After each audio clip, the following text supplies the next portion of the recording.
इस्लामाबाद में हुई अमेरिका और ईरान के बीच शांति वार्ता का असफल होना केवल एक कूटनीतिक नाकामी नहीं बल्कि एक बड़े रणनीतिक खेल का हिस्सा माना जा रहा है।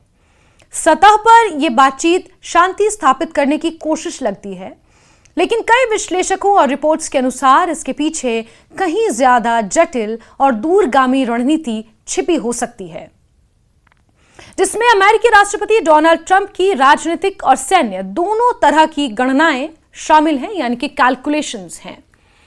सीज फायर के बाद दुनिया की नजरें इस बात पर टिकी थीं कि क्या बातचीत के जरिए अमेरिका और ईरान अपने लंबे समय से चले आ रहे तनाव को कम कर पाएंगे। लेकिन अमेरिकी उपराष्ट्रपति जेडी वेंस ने यह साफ कर दिया कि यह वार्ता किसी ठोस नतीजे तक नहीं पहुंच सकी। उन्होंने बताया कि कई घंटों की बातचीत के बावजूद दोनों देशों के बीच बुनियादी मतभेद खत्म नहीं हुए।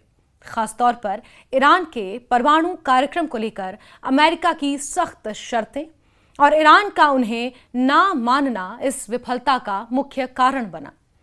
हालांकि इस घटनाक्रम को केवल एक असफल वार्ता के रूप में देखना अधूरा विश्लेषण होगा। कई अमेरिकी रिपोर्ट्स और रणनीतिक आंकलनों के अनुसार राष्ट्रपति डोनाल्ड ट्रंप इस वार्ता के जरिए दो समानांतर लक्ष्य साधने की कोशिश कर रहे थे। पहला लक्ष्य घरेलू राजनीति से जुड़ा हुआ है। अमेरिका में होने वाले मध्यावधि चुनावों के मद्देनजर ट्रंप पर भारी दबाव है। याद कीजिए वो तस्वीरें जब इसी युद्ध के दौरान राष्ट्रपति डोनाल्ड ट्रंप के खिलाफ लाखों लोग सड़कों पर उतरे थे, पुतले फूंके गए थे और उनके खिलाफ विरोध प्रदर्शन हुआ था। हाल ही में लगभग 80 सांसदों ने राष्ट्रपति डोनाल्ड ट्रंप को पद से हटाने की मांग तक कर डाली थी। युद्ध, महंगाई और वैश्विक अस्थिरता के कारण उनकी लोकप्रियता खासकर मागा यानी कि मेक अमेरिका ग्रेट अगेन समर्थकों के बीच प्रभावित हो रही है। ऐसे में बातचीत की मेज पर आकर वो खुद को एक शांति प्रिय नेता के रूप में पेश करना चाहते थे, ताकि यह संदेश दिया जा सके कि वो युद्ध नहीं बल्कि समाधान के पक्षधर हैं। दूसरा और अधिक महत्वपूर्ण लक्ष्य सैन्य रणनीति से जुड़ा हुआ बताया जा रहा है। माना जा रहा है कि यह वार्ता अमेरिका को समय देने का एक तरीका भी थी, ताकि वो ईरान के खिलाफ संभावित दूसरे चरण की कार्रवाई की तैयारी कर सके। इस कथित रणनीति का केंद्र ईरान की वो भूमिगत मिसाइल सिटीज हैं, जो उसके सैन्य ढांचे का सबसे महत्वपूर्ण और सुरक्षित हिस्सा मानी जाती हैं। ये मिसाइल सिटीज जमीन के नीचे, खासकर जाग्रोस पर्वत के भीतर गहरी सुरंगों में बनाई गई हैं, जहां बैलिस्टिक मिसाइलों का भंडारण और निर्माण किया जाता है। युद्ध के पिछले चरणों के अनुभव ने अमेरिका को यह समझा दिया है कि केवल हवाई हमलों के जरिए इन ठिकानों को नष्ट करना लगभग असंभव है। ये ठिकाने इतने गहरे और मजबूत संरक्षित हैं कि आधुनिक बम भी इन्हें पूरी तरह खत्म नहीं कर सकते। यही वजह है कि अब ग्राउंड ऑपरेशन यानी जमीनी कार्रवाई को एक विकल्प के रूप में देखा जा रहा है, लेकिन यह विकल्प जितना जरूरी लगता है उससे कहीं ज्यादा जोखिम भरा है। ईरान की इन भूमिगत सुरंगों को किसी साधारण सैन्य ठिकाने की तरह नहीं बनाया गया, बल्कि इन्हें एक जटिल भूल भुलैया के रूप में डिजाइन किया गया है। इनमें कई प्रवेश, कई निकास द्वार हैं, जिससे दुश्मन के लिए सही रास्ता पहचानना मुश्किल हो जाता है। सुरंगों के भीतर कई जगहों पर माइन, ट्रिप वायर और अन्य घातक जाल बिछाए गए हैं, जो घुसपैठ करने वाले सैनिकों को रोकने या खत्म करने के लिए बनाए गए हैं। इसके अलावा कुछ हिस्सों में वेंटिलेशन सिस्टम को नियंत्रित करने की व्यवस्था है, जहां जरूरत पड़ने पर जहरीली गैस छोड़ी जा सकती है, जिससे अंदर घुसे सैनिकों के बचने की संभावना ऑलमोस्ट निल हो जाती है।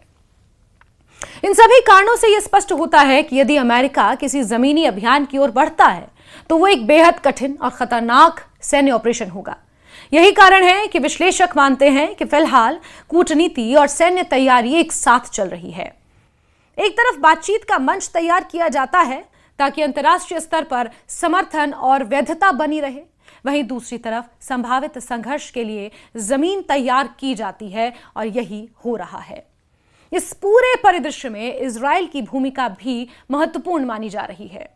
इजराइल लंबे समय से ईरान के परमाणु और मिसाइल कार्यक्रम को अपने लिए खतरा मानता रहा है, और वो अमेरिका के साथ मिलकर इस खतरे को खत्म करने की रणनीति का समर्थन करता रहा है। इसका लेटेस्ट एग्जाम्पल ईरान के खिलाफ युद्ध में अमेरिका और इजराइल का एक साथ आना है। ऐसे में अगर भविष्य में कोई सैन्य कार्रवाई होती है तो उसमें इजराइल की प्रत्यक्ष या अप्रत्यक्ष, डायरेक्टली या इनडायरेक्टली भूमिका से इनकार नहीं किया जा सकता। इस्लामाबाद की यह बातचीत एक ऐसे मोड़ पर खत्म हुई है जहां शांति की संभावना कमजोर और टकराव की आशंका मजबूत होती दिख रही है।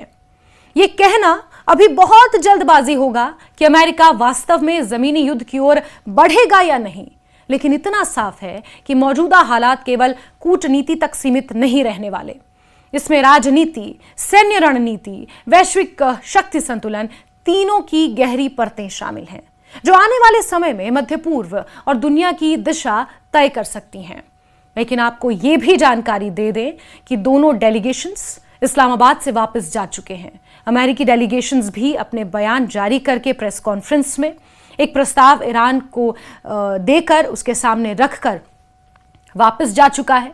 ईरानी डेलीगेशंस भी ये कहते हुए कि हम अमेरिका की अवैध शर्तों को नहीं मान सकते, ये कहते हुए ईरानी डेलीगेशंस भी इस्लामाबाद से वापस जा चुका है। इस बीच पाकिस्तान ने एक आधिकारिक बयान जारी कर इस बातचीत को सकारात्मक करार दिया है, क्योंकि जाहिर सी बात है ये पाकिस्तान की छवि के लिए बेहद महत्वपूर्ण है। ऐसे में पाकिस्तान ने यह दावा किया है कि ये बातचीत अगले 10 दिनों में दोबारा हो सकती है, सेकेंड राउंड ऑफ टॉक्स हो सकती हैं, लेकिन फिलहाल ये बातचीत नकारात्मक रही, लेकिन पाकिस्तान इसे सकारात्मक दिखाने में जुटा हुआ है।